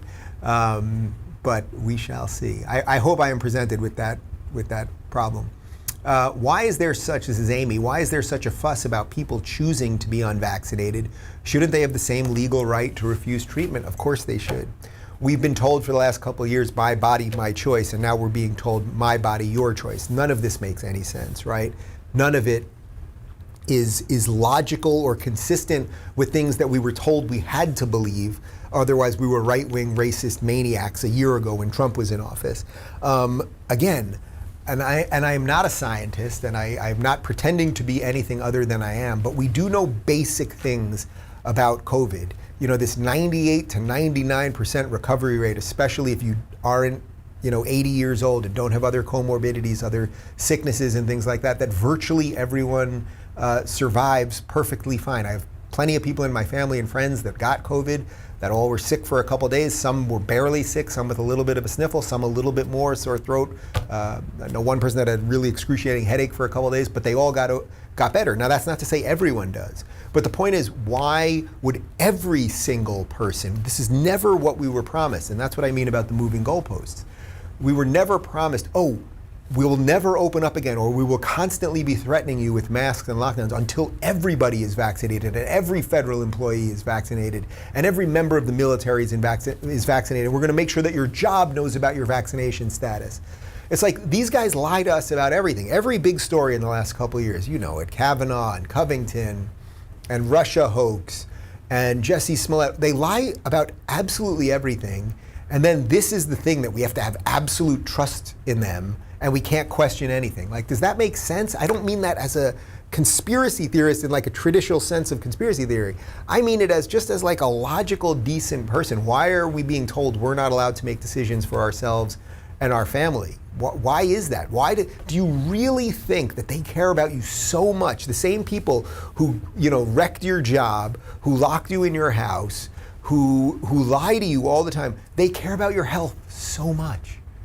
They care about your health and they just want to keep you safe. Like, does that make sense to anybody? To anybody? Let me know in the comments right down below. Jesus, or Jesus, says, I found about you recently on Timcast, that's Tim Pool's podcast, and just ordered your book. Any plans to have Tim Pool back on the show? Yeah, Tim's been on a couple times. Tim is as close, I would say, to a real journalist as possible. He used to be out in the field a lot more. He was tracking Antifa, and he used to do more, as far as I know, like out on the ground reporting. So I don't know if he calls himself a conventional journalist anymore. He's doing a little more of what I do. It's a little more of like a daily, like, here's what I think about the world. Here's my lens, and hopefully you can glean some information about that. But Tim is a good guy. He's welcome back anytime. I know he's wanted to do more in person. So usually on his show, it's when everybody's in person. I think, is he in Connecticut, if I'm not mistaken, or maybe he's in DC now. I know he's somewhere East Coast, but next time I'm back there, maybe I can jump on his show, and he's absolutely welcome back anytime. Vic says, can you sell prints of the book cover art, Statue of Liberty on Fire? Ooh, can we talk to somebody? We got a guy we can talk to? All right, we got a guy we can talk to. See what we can do on that one. Meredith says, are there any movies that you plan on watching while off the grid? So I should clarify, I will be avoiding news and current events and all that stuff, but I am okay watching some movies, right? Like this isn't about, I can't see anything digital or electronic whatsoever. Like, I will get in my car, there will be GPS there. There's no point in me having a month off the grid only to get lost going to the supermarket. So that I'll have GPS in that regard, and yes, at night we'll probably watch some movies. We've been trying to do Quiet Place 2, and we've been so busy the last little while, but I really enjoyed the first one, so we'll probably get to that, maybe even on Saturday night as our first night off. Is there anything else that I really want to see or I'm looking forward to right now? I don't know. David's got a note in his iPhone about all the movies that we've been trying to catch up on. But I can tell you again, it's sort of like on the book front, it's not going to be political stuff. Like, it'll be some sci-fi stuff or some like kind of light stuff, but that'll be absolutely it. Earl says, have you read Ben Shapiro's new book yet? His new book, The Authoritarian Moment. Well, I just interviewed Ben. It went up this week. Truth be told, I read about half of the first chapter, and then I skimmed around before the interview. As you can imagine, this week has just been completely crazy on all fronts. And I've said, I've tried to always be upfront about this. When I started the show, if I was interviewing somebody about a book, I really tried to always read the book, and I always did, probably for the first year or so. Since then, because my life and my businesses and everything else have become much more hectic, it's rare that I can read the full book. Occasionally I can. I did with Douglas Murray's last book, but it's pretty rare that I fully can. So I usually have my guys try to give me some sort of synopsis of the book, or I will bounce around and figure out what I think is best. But I also think as an interviewer, sometimes knowing a little bit less is actually better, because then you can ask less leading questions. You can ask more broad questions and let the author kind of fill in the blanks for you. So, it's 50-50, and I think there's probably some cases where knowing more is better. In some cases, knowing less is better. Beth says, what retailer should we pre-order the book from? I don't want to support Amazon and Bezos. I think that's totally fine if you don't want to. Whatever makes you comfortable. Can you read me the list, or can you give me the list of, if you go to don'tburnthiscountry.com, it's going to redirect you to the Penguin Random House website, and they've got links there to a bunch of different retailers. So Amazon is on there. I know that Barnes & Noble is on there. Michael's given me a couple of them right now. Bookshop is on there. Apple Books is on there. Audible is on there. And then, one of the things that we're going to do, I don't think we're doing it right now, is Bookshop, are they the conglomerate of the small bookstores? So I think, if I'm not mistaken, so I'm doing some of this on the fly, obviously. Bookshop, if I'm not mistaken, they're like a conglomerate of small local bookstores. And I try to support small local bookstores as much as possible. So I get it. If sometimes the ease of Amazon is great, but we'd like to keep some small businesses operating as well. Ben says, does the book address faith in any aspect, or is this book more secular advice? One of the interesting things I think about the first book is that I did address faith, and I said that liberalism does not work without belief. That's thought of as more of a conservative belief, and perhaps that's why maybe I'm more conservative at this point, and I don't mind if someone says that I'm conservative. I actually think that shows the wide tent of conservatism. But a lot of sort of traditional liberals were not happy about that. And I know that. Even some of my friends were not happy about that, because what do you mean, Dave? If you're talking about belief, that's conservative. What are you saying? That religion has some value? That's conservative. Are you saying time-tested eternal beliefs have some value? The stories of the Bible have some value? That got a certain amount of liberal people upset. Not everybody, but a certain amount. But to me, what's happening in our society right now is a purely secular society on steroids, where we worship science. And I believe in science. Of course I believe in the science when the science is properly communicated to us. Everything we're doing is through science. I'm looking at a camera. How'd that get there? You're watching me on the internet. How'd that happen? Like science, cool stuff. But we're at the end of worshiping science, where any given day, there's a study that says this, we better do this. There's a study that says that, we better do that. That thing's wrong, this thing's right. And by the way, the same science people, also there's no biological differences between males and females. I mean, it's all become sort of crazy. So I absolutely do believe that belief is a key part of a functioning society. That, by the way, is what most of the founders believed, even though they were trying to separate church and state, and they all had their own different struggles with religion. And was it Thomas Jefferson, I think, was writing a version of the Bible where he was removing references to God, if I'm not mistaken.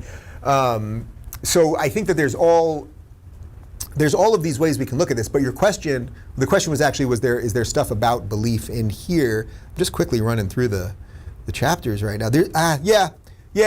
There's a little bit, but it's not to tell you what to believe or that you have to believe this religion specifically, but I do get into why I think tradition is important, why I think that time-tested ideals are important, and that is really a nod to religion. Oh, just to be clear, Thomas Jefferson wrote a Bible without Jesus, not God. Pretty close, considering I've got a lot going on. Guys, what are we doing here? Radio Reset for you. My new book, Don't Burn This Country, is out for pre-sale today. Surviving and thriving in our woke dystopia. You can go to don'tburnthiscountry.com. You can get it at your favorite retailer, and I am signing book plates for every single copy sold today. This is US only. We're going to have some other promotions for our international readers and viewers later, but that was the only thing we could pull off for today. And then I go off the grid in just a few hours from now. Holy schmoly, my throat's starting to get raw. I can feel it. When's the last date and time we can get a signed copy? It's today only, midnight Pacific. Today only, that's it. If you want a signed and numbered copy, that's what we're doing for the Locals people, so that's Locals exclusive. But yeah, signed and numbered. It's anyone that watches it today, not just during this live stream. It's anyone that buys it and submits the form today. So as long as the form that's in our YouTube description down below, as long as you submit that by midnight tonight Pacific, you'll get the signed and numbered copy. And then, by the way, I'm not going to be doing like crazy promotions for the book. Like, this really is a one-time thing. When the book comes out in April, that day we'll do some fun stuff with some signature stuff and all that. But if you buy the book the day the book comes out, obviously you're not getting it that day. This way you're ensuring that you get the book that day.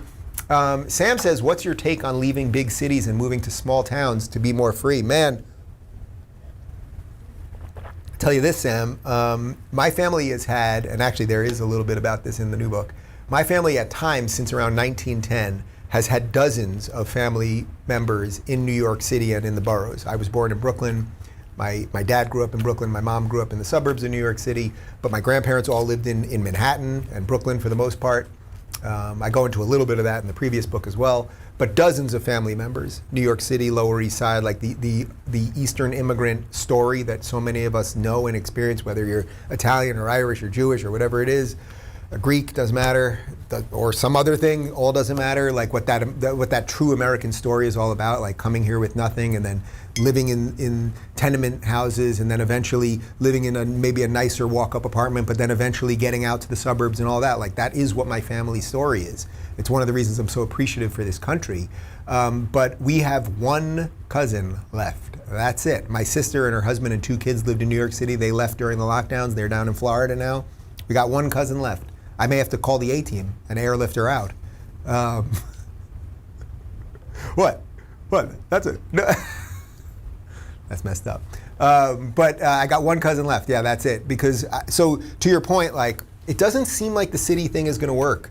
At least cities that are run by Democrats. Because as long as they're going to defund the police, as long as they're going to give a nod to crime, as long as they're going to also be teaching all of the worst things, and we're going to put critical race theory in all these schools and all those things. Like, how can you rely on that? How could you, if you wanted to open a pizza shop in New York City, how would you open a pizza shop and have a big glass window in the front of your pizza shop knowing that some Antifa guy could come and punch it or throw a brick through it and break the window and no one's going to do anything? Like the cost benefit of living in New York City doesn't work anymore. And I say that with great sadness, actually. Like my formative adult life was in New York City from around, I moved to New York City in the end of '99, and I lived in New York City till 2013. I was in New York City for 9/11. Like, I loved that city, the endless, all the stuff that I hated about the city in retrospect I loved, like the smells and the heat and the subway and the grossness and the people and the anger and the love, and it's all nuts, New York City. But if you can make it there, you can make it anywhere. And I think that stuff got into me and helped me do what I do right now. And living in a city that is a truly international city, I think maybe I didn't even realize it at the time, but I think maybe has helped me come to some of the ideas that I believe in now, because I believe that we can be a multicultural society in the best sense. That's what we are. And it's only the identity politics people that are now trying to turn us against each other because of skin color and all of that stuff. When you live in New York City, nobody cares. There's a black guy walking down the street. Nobody cares. There's a gay guy walking down the street. Nobody cares. There's a lesbian with a lazy eye and a limp. Nobody cares. She's Latino too. Who cares? And that's what America's all about. But broadly speaking, I would say, yeah, get out of cities. It sucks. It really sucks. Like, it'd be great to go back to Lincoln Center and hear an opera. I'm not even a huge opera guy, but I did that once. It was awesome. To go back to Central Park. Like, these would all be awesome things, but is it going to be safe? Who's going to really run this thing? Like, you've got to get rid of every Democrat, and then maybe it would be time to go back. Congratulations on the new book. How many copies of Don't Burn This Book sold at launch? I remember you and Candace Owens having a friendly wager. I don't know that I'm fully privy to say what the answer to that is. I will say, I'm a man of my word. Candace did sell more books week 1, and I am completely fine with that. There was a little tension there at one time because Candace's book, we had announced my book first, but then it looked like Candace's was going to come out the week before. And I was like, that's because how many people are going to buy 2 books from, we're in similar worlds, obviously. And I absolutely adore Candace. I love Candace. She's doing such great stuff. And I'm so thrilled for her rise. And I think she can do unimaginable things going forward. But her book was going to come out a week before. And I was like, that kind of sucks. Like, why'd they do that? But then they ended up pushing her book. She did sell more copies, for sure. I'm not denying it. But we did great. And by the way, I love competition. I really do. Like, I love the fact that around the time my book came out, Glenn Beck's last book that I referenced earlier came out a little bit before that. Douglas Murray's book came out a little bit before that. The fact that I'm in this game where people that I know and like are doing good things, and I just believe like we'll all rise together. It's not about, Michael Jordan was Michael Jordan. Scottie Pippen's still pretty good. Bill Weddington, not so good, but he was on the team. He did some good stuff too and got a couple rings. Like, you can figure out your place in the wider world. And I like the idea of thinking about things sort of through a team aspect. Ron says, can Larry Elder really save California? I think we've addressed this already. I think it's possible. Like, if I didn't think it was possible, then what the hell would I be doing with my life? Why would I be interviewing him? Why would I be talking about the ideas I believe in? Like, even in a crazy state, anything can happen. And remember this, just think back to election night 2016. I was on air with the Daily Wire guys, and Andrew Klavan said something to me that really has stuck with me since then. And I've credited him with this many times since. When it was happening, when we started realizing Trump was going to win and suddenly some of the states started rolling in, it was like, holy shit, the thing that nobody thought could happen is about to happen. Orange Man is going to be president. Hillary, who is being handed everything, is not going to be president. And at that time, I had voted for Gary Johnson. I wasn't happy with either one of those candidates. Obviously, my feelings on Trump changed. But like, we were watching it happen in real time. And when it fully got announced, even though if you remember, Hillary didn't concede that night. Remember that? She didn't concede till the next morning. I guess she's a conspiracy theorist or something like that. She also sent out a tweet a little bit later saying that Trump was an illegitimate president. But back then you were allowed to do that stuff, you know? But Klavan said something that really stuck with me. He said, and I don't think he was really for Trump either at that point. He definitely wasn't for Clinton. But he said, he looked, and it was me and Shapiro and Jeremy Boring was in there and Knowles was in there, and he looked at all this and he said, hey, do you guys realize that only in America could this happen? The thing that nobody thought could happen just happened. That shows you the flexibility and the beauty of what a free system really is, because there's always a chance. So to liken that to Larry Elder, there's always a chance. And by the way, these things do happen in free societies. You know what? Even though Klavan said only in America, it's like Brexit happened. Everyone said it couldn't happen. Free societies, as long as there's a little air for freedom, can do some pretty extraordinary things. James says, will the book tour be just in the States? Would love to see you in Spain. I would absolutely love to go to Spain. I've never been to Spain. David actually spent a semester in Spain and just absolutely loved it. We were going to do a stop with Jordan on tour in Spain, and then some travel things got a little screwy. As I said before, I didn't get to do any book tour for Don't Burn This Book. I will go basically everywhere. Basically anywhere they'll take me, except Portland. Who wants to go to Portland? That's a pretty big shithole. I'll go to Portland. We'll need more security for that show. But I'll pretty much go anywhere, and I would love to go to Spain. I haven't done much of Western Europe. I really also want to go back to Italy. I haven't done Italy since 1997 when I was a poor college student, and I was eating Big Macs the whole time. I didn't appreciate food. I didn't have any money. I didn't appreciate good wine, so I really want to go back to Italy. I really want to go to Greece. I want to go to Poland. I want to go to Hungary. Like, I want to get out there, and if I have a book tour as an excuse, that would be pretty sweet.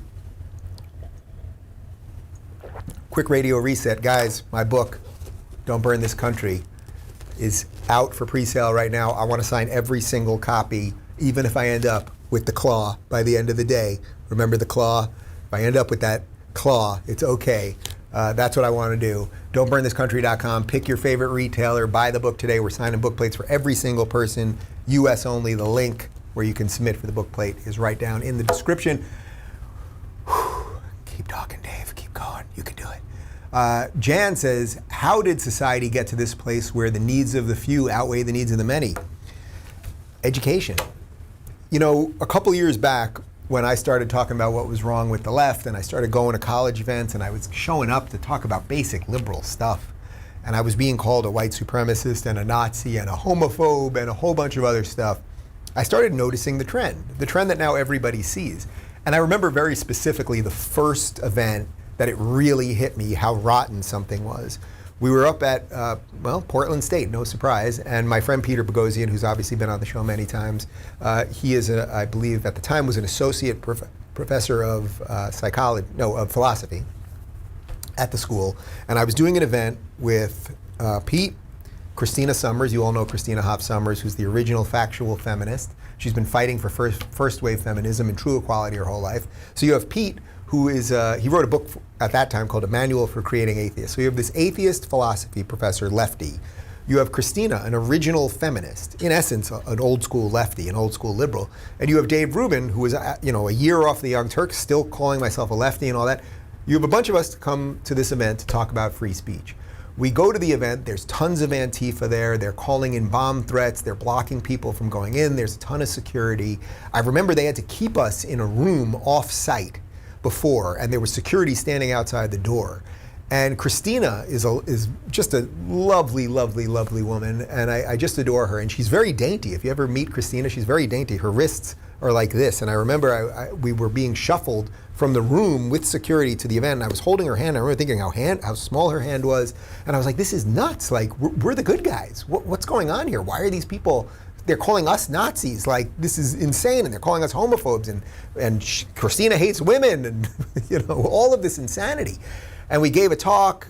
I think it was interrupted once or twice, but not too terrible in the room itself. But I remember they had to shuffle us out after. They didn't want us to go. We all wanted to go out to eat, but they didn't want us to go out to eat near campus after. It was a whole thing. By the way, at that event, that was the first night I met a guy by the name of Andy No. Yeah, that Andy No. Andy No was I think he might have even been a student at Portland State, if I'm not mistaken at the time. But in essence, he was a student journalist who, again, he was a lefty himself. And he started doing some journalism, actually saying there's something going on with this Antifa thing. Like, what is this socialist thing? What is happening here? And we all started seeing it from that point forward. And I would talk about it on the show. And then obviously, I brought on people like Brett Weinstein, who was a lefty at Evergreen State. And because he said that we shouldn't have a day where we tell white people not to come to campus, he was called a racist. Basically, he and his wife Heather Hying were basically chased off campus and had to lose their jobs over this. The James Damore incident at Google, Lindsay Shepard up at Wilfrid Laurier University fighting. She tried to, as a student TA, tried to show a class a Jordan Peterson video, and she was basically suspended for it, even though she made no commentary about the video. She just wanted people to watch it. So there were all these things that a whole bunch of us saw were wrong, and they're directly correlated to the Marxist quote that you gave me there. Like college, and now we're seeing it actually, that it's leaked into high school and it's leaked into junior high, and in some ways it's even leaked into elementary school and preschool. These ridiculous, awful, the worst time-tested ideas of equity instead of equality, and taking from some, and being embarrassed by success, and that jealousy is a virtue, and all of these things. We've decided to make these things good. I would lay a lot of this blame on Bernie. He somehow tricked an entire generation of young people to think that if just the system does everything for you, whatever you want it to do for you, and if the system just gives you everything, that things will be good. And that's why liberalism has nothing to do with modern progressivism. JFK, ask not what the country can do for you, ask what you can do for your country. He was a liberal Democrat president. That's completely the opposite of Bernie Sanders. Free college for everybody, free healthcare for everybody. We're going to tell you that the minimum wage is $15, even though everybody's going to be replaced by iPads. Okay, free this, free that. He doesn't, it's not because he wants things to be free because he's such a great guy. He knows in his heart of heart, I have no doubt, that if we had free, actual universal healthcare the way he wants it, that service would go down, which is why people still come to the United States right now to take part in our evil capitalist system. That is, by the way, it could be better, for sure. But people still come here because they're on long-ass lines in Canada for all sorts of services in their socialized medicine system. And if you don't believe me on that, talk to Lauren Chen, who's a friend and a former guest on the Rubin Report, whose father developed cancer, could not for months get the appointments he wanted. I was able to connect him with a fan of mine who was a longtime supporter. I'm not going to give him mention his name right now just in case he doesn't want to, but who worked at one of the best cancer institutes in the United States, and we were able to get her father here, and he's doing much better from what I understand. So why did he want to come here instead of Canada's socialized medicine system? So these people have all the wrong ideas, but they've tricked young people into thinking that all the wrong ideas are the right ideas. I gave a talk right before the 2016 election at Crossroads School here in Los Angeles. This is like the most elite high school in Los Angeles. Can you see if we can find a price on it? It probably costs 50 grand a year to get students to high school. It's insane. This is where all the Hollywood moguls send their kids, all the Hollywood elite, all the super rich people send their kids. And right before the election, they wanted to have a liberal, a libertarian, a conservative, a socialist all come and debate and talk about who they were going to vote for and things like that. They brought me on as the liberal, and I, of course, ended up agreeing mostly with the libertarian. But they had this socialist there. I don't even remember his name. It was a socialist who actually ended up running on the socialist ticket. And a lot of the kids were applauding him. a lot of the kids were applauding him. And then I went all in and had to rip him apart. And then by the end, I had a lot of the teachers nodding with me and everything else. Crossroads School in LA. Harvard High School in LA, which I'm getting some numbers on right now, is $42,000 a year for high school. I'm looking for Crossroads. I think it's maybe in Santa Monica. We'll check on that. So we have to fight these bad ideas. And by the way, these bad ideas aren't going anywhere. This is why we have to fund students instead of schools, right? We have to be able to give people more school choice. Why does Elizabeth Warren hate school choice and hate charter schools while she sends her own kids to private school? This is a woman who also pretended to be Native American to get a job, to get a professorship, right? We know that she did this. They lie about everything. Crossroads School is $38,000 a year, so it's a deal because Harvard High School is $42,000. Oh, we have an updated number. Crossroads is $45,000. So I guess the deal disappeared. So much for that deal. Let's see. Okay. Oh my God, is that right? So the first number that I read, 38,000, was for elementary school at Crossroads. Elementary at Crossroads. Can you imagine $38,000 a year to send your children to some elite school where they're going to be brainwashed by some asexual Marxist? What's wrong with you? Kathleen says, signed book plates. What about paw print of Clyde available for extra? That would be fun. That would be fun. Maybe we'll do something around that when we get closer to actual launch. Let's see. Dave, does your book cover the subtlety the left is using to lull people into the collectivist mindset? It's less about that, honestly. I mean, that's sort of what I was just talking about for the last few minutes. It's less about that because that's really more what Don't Burn This Book was about, like exposing the left for what it is, why the ideas are wrong, why funneling money endlessly to programs like affirmative action don't work and keep people in a cycle of poverty and all that. So I think I did that job there. Again, this book is more about the action that you can do to be more reliant on yourself, to be more reliant on your local community, to understand and think clearly about your relationship with big tech. Things of that nature, more than like I'm trying to move past the why I left the left. I left the left, and then I lit the match, and that's it. No more left. Okay. Vince says, do you think the universal mail-in ballot will affect the California Newsom recall? So they're forcing basically a mail-in ballot, and from what I understand, Rick Grinnell is doing a lot of work on this. There is deep, deep corruption with the voter rolls here in California. Lots of dead people, a lot of people that have moved, a lot of people who are ineligible to vote for one way or another. So that right there is so broken and corrupt that that's one of the reasons I said before. It's like Larry Elder has a massive hill to climb here because it's not just, oh, I have to have better ideas, I have to get more people to vote for me. It's like if the voter rolls are all screwed up and then we do all this stuff with mail-in ballots and you don't have to show your ID, which you don't have to do in California. Although, strangely, if you were to get on a plane to leave California, you have to show your ID. So is that racist? By the way, do you have to show an ID to get a COVID vaccine? You probably do. They put your name on a piece of paper. Racist fucks that they are. That woman at CVS, racist, asked for your ID when you got the COVID vaccine. All right, we got about 20 minutes left, guys. Man, I am talking today.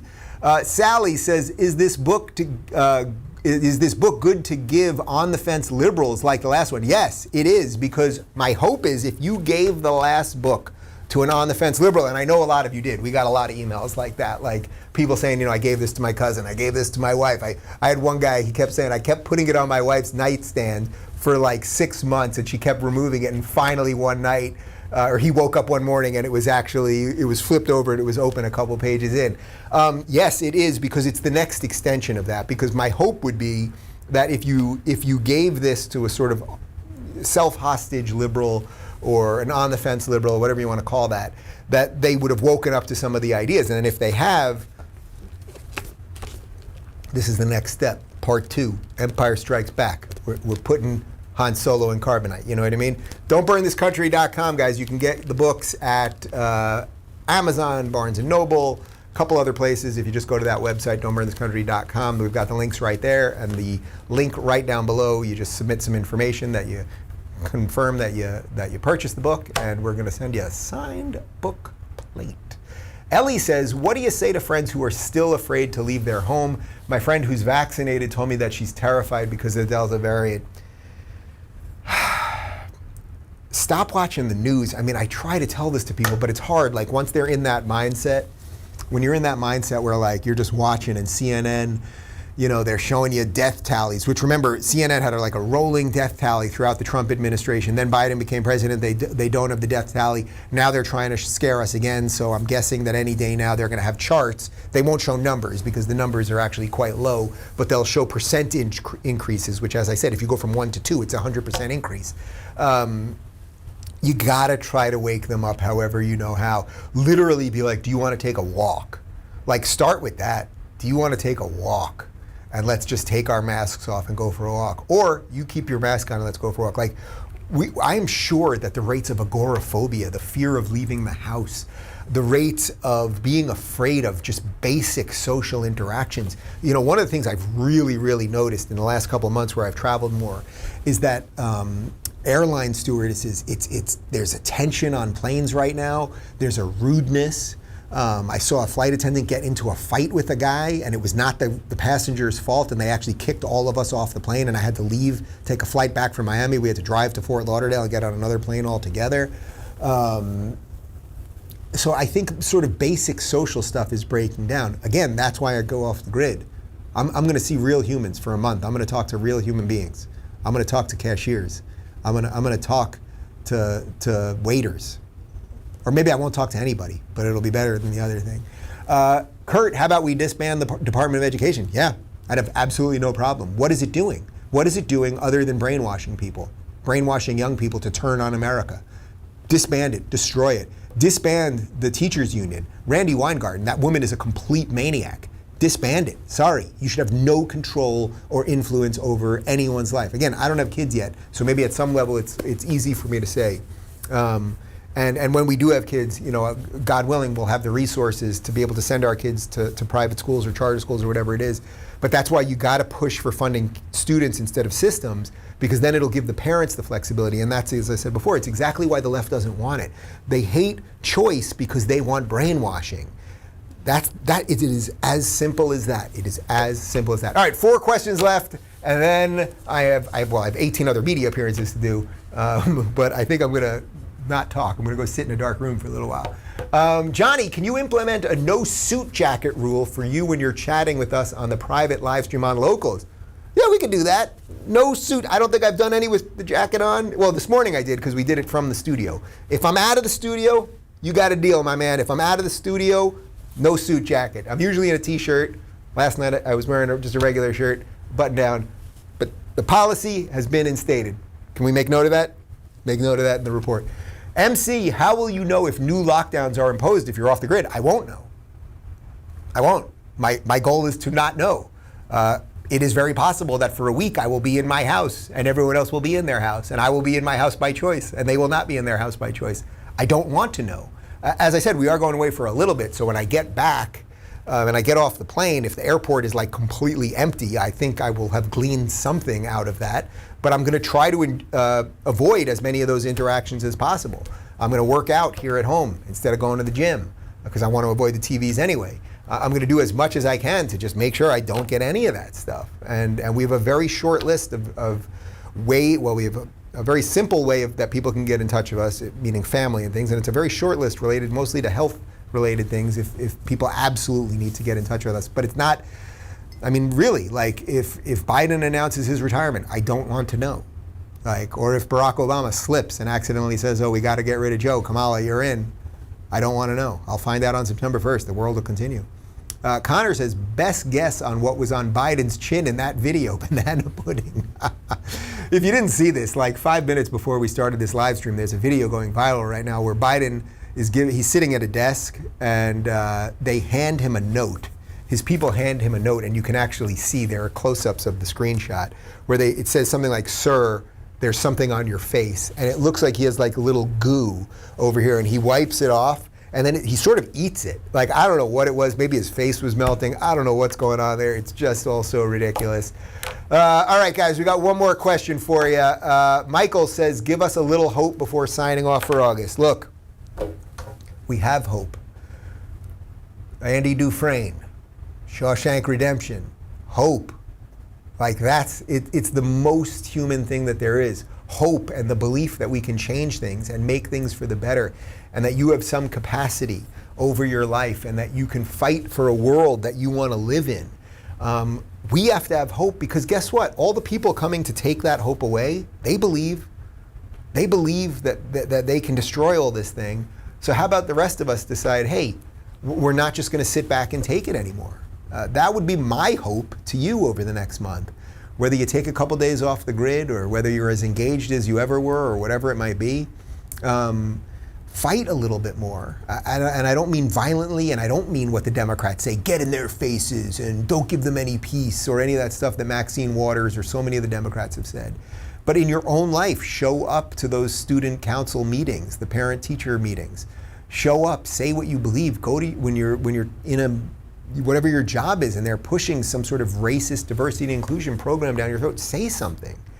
Say something. It will not get better unless you say something. No one is coming to save us. Like, they ain't coming. Like 20 guys on horses ain't coming to town to save us. You got a chance to save yourself. And I swear, I believe this. Well, everything I've said here, I believe. But I really, really, like in my bones, believe this. If enough of us stood up, within 3 days, we could reset this entire thing. I actually believe that. If enough people said, nope, no more, I'm not participating in this anymore. And then whatever that means to you in your life, whether it's taking your kid out of a school, whether it's deleting your social media accounts, whether it's doing something new in business, whether it's moving your family. But if enough people said, that's it. We live in a time of lies and dishonesty and authoritarian bullshit, and I will not play any longer. I will not be part of this any longer. 3 days. That's really what I think it would take. I honestly believe that.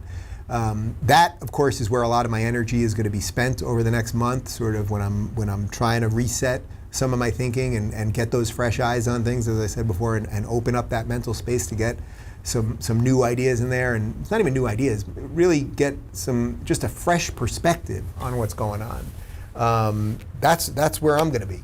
That's where I'm going to be. How can I help? I think in the last year I've helped an awful lot of you say, Dave, you helped keep me sane. It's the best thing someone can say to me. You guys have helped keep me sane at the exact same time, especially those of you on Locals, because I communicate with you directly all the time, and I get to see what your lives are all about, and it ain't all about politics. We can fix this, but we got to do it together. It's really as simple as that. Guys, quick recap on the media hits today. Although you've got to be sick of me. Maybe get out there, take a walk yourself. But if you're stuck at home and you really just want more, if you're sitting there going, I want more, Dave. More Dave, please, for God's sakes, give me more. More Dave, more. Clip that.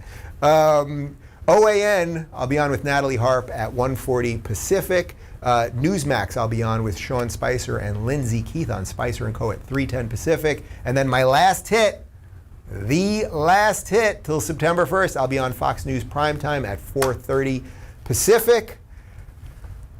All right, one more time, and then I'm going to say goodbye. Don'tBurnThisCountry.com. You can buy the book at your favorite retailer. There are links right there, and then our description right down below has the link where you can submit your information so that I can sign a book plate for you. You can put it in your book and send it, and if you do that, if you're in our Locals community to do it, there's a separate link there, and then you'll get a numbered copy as well. All right, let me take one more sip, and then I'm going to give you some final thoughts.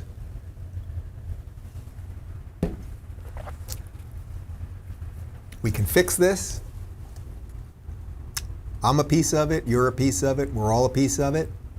I hope that this summer, whether you take a day off or a week off or a month off or no time off, I hope that you give yourself a little space to be a human in all of this madness. I hope that I'm able to come back with those fresh eyes I was just talking about and continue to help give you guys a little perspective on some of this stuff that is okay. It is okay.